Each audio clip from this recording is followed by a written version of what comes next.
The world went silent the day the phone rang. It was Uncle Richard, his voice tight and choked. "Amelia, honey, there's been an accident." My breath hitched in my throat. Accidents happened, sure, fender benders, maybe a broken arm. But the dread that coiled in my stomach told a different story. "What kind of accident?" I forced the words out, my voice barely a whisper. A long pause stretched between us, punctuated by a sniffle. "A plane crash, honey. Your parents." The rest of his words blurred into a white noise. My knees buckled, and I slumped against the wall, phone clattering to the floor. 19 years old and alone. My parents, titans of the business world, Amelia and David Brooks, were gone. The following days were a blur of lawyers, accountants, and suffocating sympathy. My parents' will was clear: Brooks Industries, the company they built from the ground up, was mine. Me, Amelia Brooks, a college sophomore with a minor in literature and a major in freaking out. Uncle Richard, Dad's older brother, tried to be helpful. A gruff, old-school businessman himself, he clearly didn't know what to do with a heartbroken, anxiety-ridden niece who preferred Shakespeare to spreadsheets. "You need to be strong, Amelia," he'd say, his voice booming in my tiny apartment. Strong? I felt like a twig in a hurricane. The pressure was immense. Everyone expected me to step up, be the strong Brooks daughter. But the thought of walking into that corporate glass tower, filled with Dad's ghost and 1,000 judging eyes, sent a fresh wave of panic crashing over me. The following weeks were a whirlwind. Juggling classes, therapy sessions, and a crash course in business management left me perpetually exhausted. Uncle Richard, bless his gruff heart, hired a team of seasoned executives to guide me through the legalese and financial complexities of Brooks Industries. 5 years flew by in a relentless blur of board meetings, product launches, and late-night negotiations. The company thrived under my unconventional leadership. We embraced innovation, fostered a collaborative work environment, and most importantly, stayed true to Dad's core values of integrity and ethical business practices. One Friday evening, as I was leaving the office, Uncle Richard stopped me. "Amelia," he said, his gruff voice softer than usual, "you did good, kid. Real good. Your parents would be proud." His words, a simple acknowledgement, brought a lump to my throat.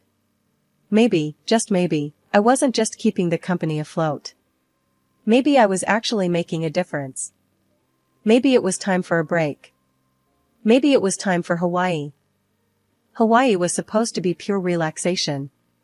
All I craved was sunshine, sand between my toes, and zero responsibility.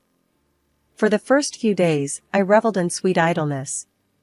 I napped in a hammock like a lizard on a rock, and swam in the ocean until my fingers looked like prunes. But by the third night, the cabin fever kicked in. I showered, threw on a sundress, a rare occurrence for this jeans and t-shirt girl, and headed out to a beachfront bar that thumped with live music. I snagged a lonely stool at the end of the counter and ordered a drink that looked straight out of a cartoon, bright blue, with a tiny pineapple stuck precariously on the rim. "New to these parts?" A voice with a laugh that could melt glaciers came from beside me. I glanced over to see a guy, maybe a few years older than me, with sun-bleached hair and eyes that sparkled like the ocean. "Something like that," I admitted, feeling my cheeks warm. "First time trying a blue Hawaiian?" He raised an eyebrow, amusement dancing in his eyes. "First time trying anything remotely fruity," I confessed, feeling like a bit of a grandma. "I'm more of a coffee-fueled workaholic kind of girl." We talked for hours, about everything and nothing. He was Ethan, a photographer on a freelance gig. He was funny, easy on the eyes, and surprisingly interested in my workaholic tendencies. By the time the last drop of my sugary concoction was gone, I was feeling loose, maybe a little too loose. The normally shy and reserved Amelia Brooks seemed to have vanished into thin air. "You dance?" Ethan leaned in, his voice dropping a notch. The music had shifted to a pulsating salsa beat. I hesitated for a second, then shrugged. "Why not?" We hit the dance floor, Ethan's hand warm and light on my waist. Maybe it was the music, maybe it was the tropical island air, or maybe it was the sugary bomb I just drank, but all my inhibitions flew out the window. But the next morning, the vacation hangover paled in comparison to the real one hitting me. My head throbbed like a drum solo, and a wave of embarrassment crashed over me as I turned in bed and saw Ethan, sprawled out beside me, sleeping soundly. Apparently, my inner dancing queen had also decided on a post-cocktail bed partner. The following moments were a blur of mumbled apologies, Ethan chuckling good-naturedly as he recounted the night's events. I buried my face in the pillow, mortified. Images of me flailing around the room in a sundress flashed before my eyes. Oh God, was I that bad? Let's just say you had a lot of energy, he said diplomatically. Though, gotta admit, it was kind of cute. Trying to salvage some shred of dignity, I forced a smile. Thanks for walking me home, and everything. We talked for a while longer, a strange mix of awkwardness and a newfound connection. But as the sun started peeking through the curtains, casting a golden glow across the room, Ethan said it was time for him to return to the mainland. I handed him a piece of paper with my number scribbled on it. Maybe, I said, the word hanging in the air. He took the paper, a slow smile spreading across his face. Maybe, he echoed. A part of me hoped Ethan would call, but with each passing hour, that hope dwindled. 3 months had flown by in a whirlwind of board meetings, product launches, and late-night negotiations. Brooks Industries was soaring, our stock price at an all-time high. Apparently, that accomplishment translated to powerful businesswoman on the evening news. There I was, plastered on the screen, hairstyled, a rare occurrence, suit impeccably tailored, the anchor droning on about my leadership genius. The next morning, my phone buzzed with an unfamiliar number. Hello? I answered cautiously. Amelia Brooks? A voice crackled through the line, a hint of amusement in its tone. Yes, this is she. Wow, didn't recognize you from the news. The voice chuckled. It's Ethan. Ethan? My heart skipped a beat. That couldn't be right. After our drunken Hawaiian encounter, I figured he'd filed me under forgettable vacation fling.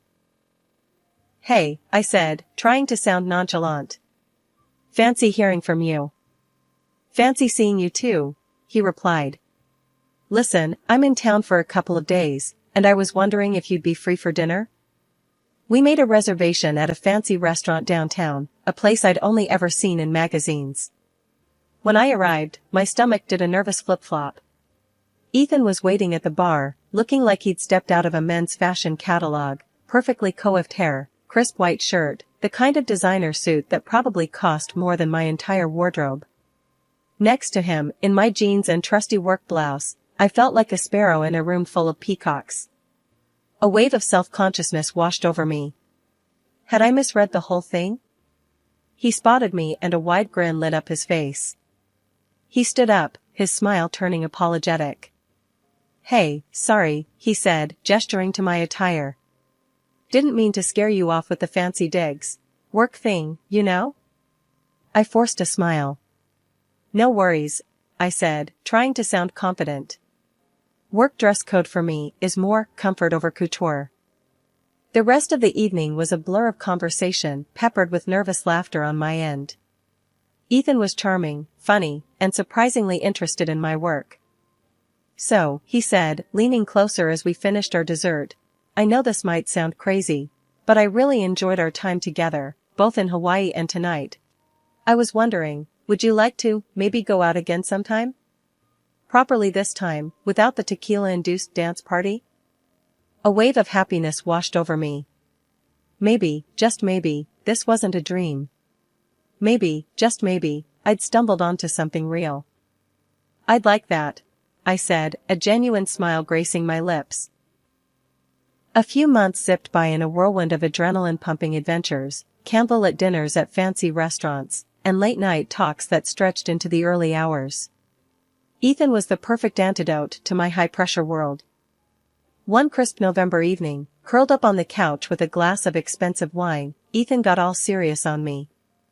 Hey, Ames, he started, his voice a touch deeper than usual. We've been having a blast together, haven't we? My heart thumped a frantic rhythm against my ribs. Was this it? The question? Shoot, I said, trying to sound cool even though my palms were already slick with sweat. He took a deep breath, then pulled out a small velvet box that shimmered under the soft lamplight. Amelia Brooks, he began, his voice thick with emotion. You're everything I ever wanted in a woman, smart, funny, a total boss. And, he hesitated, reaching into the box. My breath hitched as he revealed a ring that sparkled like a captured star. Amelia, he continued, dropping to one knee. Will you marry me? Tears welled up in my eyes. It was happening. The fairy tale ending I'd secretly longed for since I was a kid, flipping through magazines with pictures of giant white dresses and tearful vows. Yes, I cried, throwing my arms around him so tight I swear I heard his ribs creak in protest. The following weeks were a whirlwind of wedding planning, complicated by a visit from Ethan's mother, a glamorous woman with a perfectly manicured smile. Amelia, darling, she cooed, her eyes twinkling. You're going to be the new star of big business. Ethan tells me all about your incredible achievements. The compliment felt a little off-putting, but I brushed it aside, focusing on picking a venue and a dress that wouldn't break the bank, even though I could have afforded anything. Before the wedding bells could even be ordered, my lawyer, a guy who'd practically known me since I was in diapers, thanks, Dad, brought up the topic of prenuptial agreements. Just a smart move, Amelia, he said, his voice serious. Especially with your financial situation. We talked about it with Ethan, and surprisingly, he didn't put up a fight. We drafted a fair prenup, separate property stayed separate, and there was a hefty cheating clause with a dollar amount attached that could choke a horse. Let's just say infidelity would cost him dearly. The wedding itself might not have been the extravagant ceremony I could have pulled off, but it was perfect in its own way, small, intimate, and filled with the people who loved us most. After the I-dos, Ethan moved into my spacious house. I surprised him with a brand new car, his old one looked like it belonged in a junkyard, and set him up with access to our joint account. The next day, he quit his photography gig. I want to take care of things here, Ames, he explained, a hint of nervousness flickering in his eyes. I wasn't sure what that meant, but after the whirlwind of wedding planning, I was happy to let him handle things at home. Life after the I-dos was like stepping into a whole new reality. My mother-in-law, who'd been sweetness and light before the wedding, turned into a walking critique machine. A woman obsessed with appearances, she couldn't stop commenting on mine. Honey, those pants make your hips look wide, she'd say, her perfectly manicured nails hovering over my outfit. Or, darling, a little Botox would really brighten up those eyes. It felt like she wanted to redecorate me. The final straw came when she dragged me to a plastic surgeon's office. Stepping into that sterile, judgmental space made my skin crawl. The doctor, all smooth smiles and designer stubble, started circling me with a marker, muttering about enhancing my natural beauty. And the chest area, he announced, his gaze lingering a little too long. Frankly, Mrs. Miller, it needs some serious work.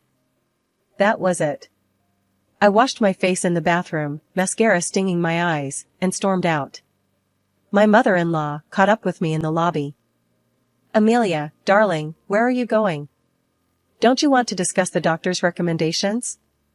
Recommendations? I scoffed. More like a shopping list for a whole new me. I don't need surgery, I need you to back off with these stupid suggestions. Even Ethan started chiming in. He'd drop hints about updating my wardrobe or seeing a stylist. Ugh, give me a break. Honey, he began one evening. Maybe it's time for a new look. You know, for your image. And maybe, I countered, it's time for you to get a job. He looked like a deflated balloon. But I don't want to work for someone else anymore, Ames. I want to be the boss. His words caught me off guard. The boss of what? An empire, he declared dramatically. My own company. I raised an eyebrow. Right. And what kind of empire exactly? He shrugged. Something creative. Like, design? Interior design maybe. The idea wasn't bad. Ethan did have a good eye for style, always rearranging furniture and picking out cool throw pillows. Alright, I said, a slow smile spreading across my face. Let's do it. I hired the best consultants, helped him with the business plan, and even fronted him the initial investment. It was a risk, but I believed in him, maybe a little too much. The interior design firm took off faster than we expected. Ethan, surprisingly, turned out to be a natural at managing projects and charming clients. But his newfound success seemed to change him. He started coming home later, smelling of expensive cologne and sporting designer clothes. The cracks in our perfect picture were starting to show. But I was too busy building his dream to notice them. 3 years. Ethan's design firm had rocketed, fueled by his newfound business savvy and a carefully cultivated image. Today, we were in a bustling international business exhibition, the air thick with ambition and the clinking of deals. Ethan's latest project, a sleek, minimalist furniture line aimed at the luxury market, took center stage. I stood by his side, a silent supporter in his carefully crafted narrative. My contributions, the sleepless nights spent brainstorming concepts, and the meticulous planning that went into launching the firm, had faded into the background. A voice sliced through the cacophony. Amelia. No way. Turning, I saw a familiar face, Mark, a classmate from high school, who'd always been a bit in awe of me. Now, his grin was confident, his suit tailored to perfection. Mark. Wow, small world, I said, surprised. What are you doing here? He puffed out his chest, adjusting his designer suit. Big things, Ames. My firm's presenting our latest line too, sustainable furniture made from recycled materials. Pretty cool, huh? We chatted for a while, catching up on lost years. He seemed genuinely impressed with Ethan's project.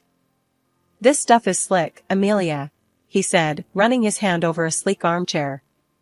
You have a real eye for design. Actually, Mark, a voice cut in, Ethan appearing beside me. The credit goes to me. She's just here for moral support, buddy. This is my baby, all mine. My stomach churned. This wasn't the first time Ethan had downplayed my contributions, but the blatant lie stung like a fresh wound. Oh, Mark stammered, looking slightly embarrassed. Well, congrats then, Ethan. It's really impressive stuff. The conversation fizzled out, leaving a hollow ache in my chest. Before I could say another word, my immaculately dressed mother-in-law materialized beside us. Her smile, usually reserved for award shows and charity galas, held a hint of something else entirely. Ethan, darling, she cooed, showering him with praise. I always knew you had this in you. Such a natural talent. Then, her gaze shifted to me, her smile turning tight. Leaning in, she spoke in a low voice dripping with venom. And Amelia, she purred, a successful businessman like him deserves a wife who reflects his achievements. Someone more beautiful, more stylish, wouldn't you say? The air hung heavy with her words. My grip tightened on my purse, the polished leather digging into my palm. With a curt nod, I excused myself and moved deeper into the exhibition hall. Talking to enthusiastic visitors about Ethan's project felt like a betrayal, yet the sting of my mother-in-law's words fueled a growing ember of rebellion within me. The adrenaline rush from the exhibition wore off the second we stepped into the opulent hotel lobby. Mark was there again, another unexpected meeting. A wide grin stretched across his face when our eyes met. Amelia, he boomed, extending a hand. Catch you at the exhibition, didn't think I'd see you so soon. Up for a coffee and some reminiscing? I'd love to, I said, then glanced at Ethan, bracing myself for a fight. To my surprise, he just shrugged, his expression unreadable. Sure, Ames. Go ahead. I'm beat. I'll head up to the room. Surprised, I exchanged a hesitant look with Mark. You okay with this? Won't my super successful husband get jealous of his ex-classmate stealing his wife away? I teased, trying to gauge his reaction. He chuckled, a hollow sound that didn't reach his eyes. Nah, go have fun. We'll chat later. With a lingering unease, I followed Mark out of the lobby. We found a quiet corner table in a nearby cafe and spent the next hour catching up. The conversation flowed easily, leaving me oddly relaxed. Back at the hotel, the luxurious suite door swung open before I could even reach for my keycard. Ethan's voice, dripping with venom, filled the room. "Honestly, Mom," he ranted, unaware of my presence, "I can't take it anymore. Living with her, it's unbearable. Haven't touched her in months." My blood ran cold.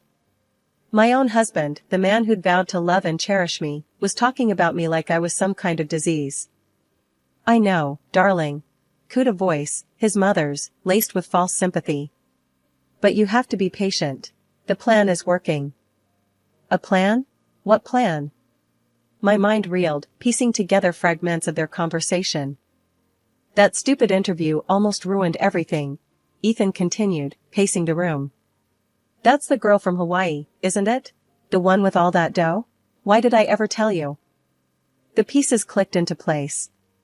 The interview I'd done promoting sustainable design, they must have seen it and realized I wasn't some struggling artist, but someone with money. Greed, not love, was the foundation of our marriage. They'd used Ethan to snag a wealthy wife. Their voices dropped to a conspiratorial whisper. My breath caught in my throat. They were talking about divorce. But not a clean break, a messy, scandalous one. They planned to frame me for infidelity, giving them leverage for a huge payout. Suddenly, Ethan's earlier behavior made sense. Leaving me alone with Mark at the lobby, hoping to manufacture some kind of incriminating evidence. The realization filled me with a cold fury. Taking a deep, cleansing breath, I stepped into the room, my voice cutting through their hushed conversation. "Ready to file those divorce papers, Ethan?" I asked, my voice calmer than I felt. They both spun around, faces etched with shock. Ethan opened his mouth to speak, but I cut him off. "Save it," I said, my gaze unwavering. "You're free, Ethan. Absolutely free." The taxi ride to the airport was a blur of adrenaline and newfound resolve. My phone buzzed in my purse, it was Ethan. Ignoring the call, I used the banking app to freeze our joint account. Let him explain that little maneuver to his mommy dearest. Back in my own house, the silence was deafening. The phone rang again. This time, I answered with a cool indifference. "Amelia, what the hell did you do?" Ethan sputtered on the other end. "My cards are all blocked, and how am I supposed to pay for this damn presidential suite?" "Consider it an early termination fee," I said, my voice devoid of emotion. "From now on, you're free of me and my money. Figure it out yourself." The next morning, I marched into my lawyer's office, the same one who'd practically shoved the prenup at me all those years ago. Armed with a stack of documents and a newfound fierceness, we started the divorce proceedings. While the legalese unfolded, I wasn't wasting any time. Ethan's designer clothes, fancy toiletries, and a ridiculous collection of sports memorabilia, all neatly boxed and shipped to his mother's place. A new set of locks adorned my front door, a symbol of the boundaries I was finally setting. The real power move, however, was yet to come. The design firm Ethan ran was actually mine. I called a company-wide meeting, my heart pounding a steady rhythm in my chest. "Effective immediately," I announced, my voice firm and unwavering. "Mr. Miller is no longer the director of this company." Later that evening, my phone rang again. It was Ethan, his voice laced with desperation. He babbled about missing me, begging for forgiveness. In the background, I could faintly hear his mother's voice, whispering suggestions in his ear. "Kids?" I scoffed.